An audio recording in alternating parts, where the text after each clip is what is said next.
পালিয়ে গেছে নাকি? পালিয়ে যাওয়ার মতন মেয়ে নিশা নয় বৌদি, তোমাকে আগেও বলেছি। নিশাকে এখান থেকে সরানো হচ্ছে। ওর বাবা ওকে রাস্তা থেকে তুলে নিয়ে গেছে। সম্রাট বাবু? সম্রাট বাবু নিশাকে রাস্তা থেকে তুলে নিয়ে গেছে কেন?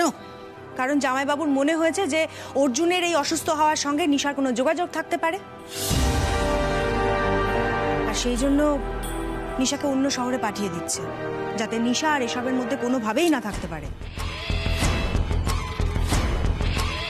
একদিকে ভালোই হয়েছে, এই কেসটা এখানেই ধামাচাপা পড়ে যাবে আর কাউকে কিচ্ছু করতে হবে না। কি ভাবছো বৌদি? কিছু না। দাঁড়াও, তোমার জন্য আরেকটা খবর আছে। আর একটা কি খবর? নিশা আমায় ফোন করেছিল, ও এখান থেকে চলে যাচ্ছে সেটা জানানোর জন্য। তখন এই বিশেষ খবরটা আমায় দিল। কি খবর? তুবড়ি পুলিশে জয়েন করেছে। কি? কনস্টেবল হয়ে।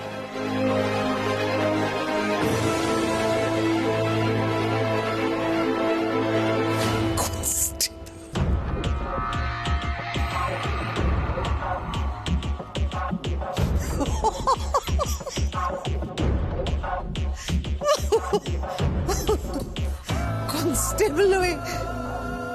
কেন? তুমি কি কনস্টেবল হয়ে আমার সাথে লড়াই করবে নাকি? কনস্টেবল হয়ে তুবড়ির যাত্রা শুরু বৌদি। তারপর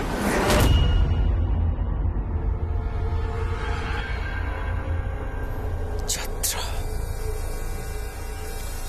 তুবড়ির যাত্রা আমি শুরু হতেই দেব না। তার আগেই আমি তুবড়িকে সমূলে বিনাশ করব।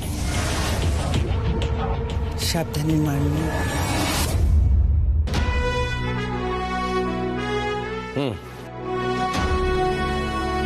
কামটা দাও। কি রিপোর্ট?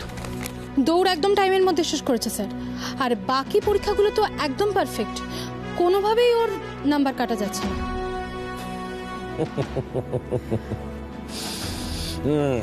কি স্যার আপনি হাসছেন যে? আমি বলছি, এটা আমার এক প্রকার বিশ্বাস, তুবড়িকে কেউ ফেল করতে পারবে না। আমি মানুষের চোখ দেখলে বুঝতে পারি কে এই পুলিশের চাকরি পাবে, কে পাবে না।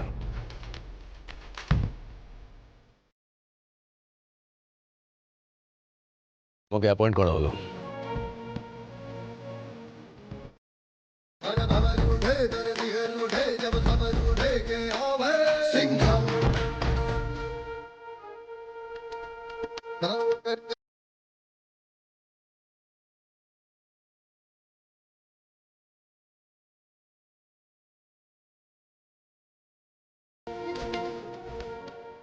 Thank you sir.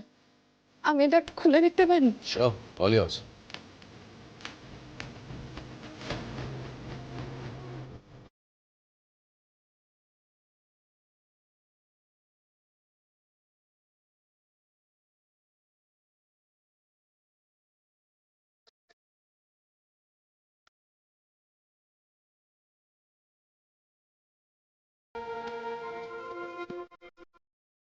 আমার কাজ শেষ তুবড়ি। আমার বিশ্বাস ছিল তুমি পারবে, আর সেটা প্রমাণিত হয়েছে। ভবিষ্যতে যেন এটা বজায় থাকে। থাকবে স্যার, আমি কথা দিচ্ছি চিরকাল আমি নিজেকে প্রমাণ করব।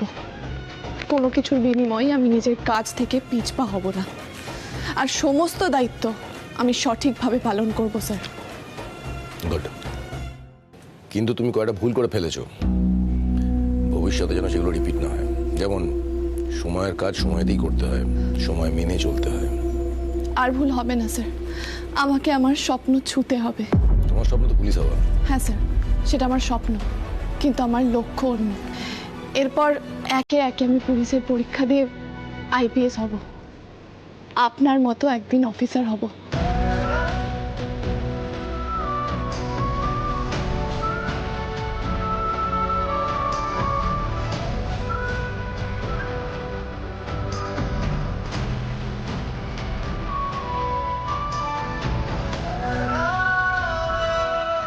ভালো লাগলো, কারণ আমার স্বপ্ন ছিল যে আমার ভবিষ্যতে প্রজন্ম আমার মতো হতে চাইবে।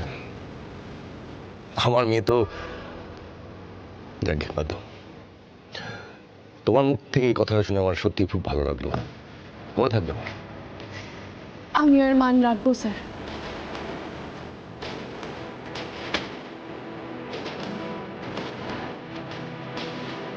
আমি পেরেছি অর্জুন, আমি পেরেছি মা, আমি পেরেছি।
দিদি অর্জুন সব খেতে পারবে তো?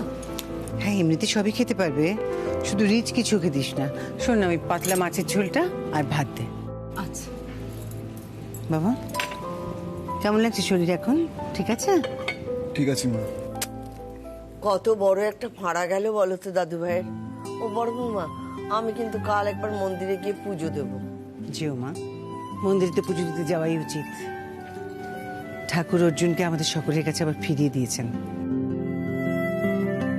জানো তো মা, ঠাকুর বোধহয় জানেন যে অর্জুনের কিছু হয়ে গেলে আমি শেষ হয়ে যাব।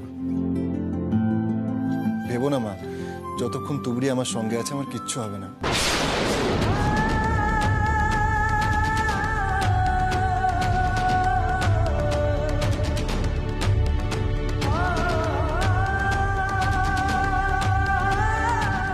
হ্যাঁ মা, আমি তখন কিছু বলতে পারছিলাম না, কিন্তু বুঝতে আমি সবকিছু পারছিলাম যে তুবড়ি আমার জন্য কি কি করছে। ও কোনো গাড়ি না পেয়ে আমার জন্য একটা সাইকেল ভ্যান নিয়ে এসেছিল, আর সেটাই পরেও আমাকে হসপিটালে নিয়ে গেছিল মা। আমি হয়তো আজ বেঁচে আছি সেটা ওরই জন্য।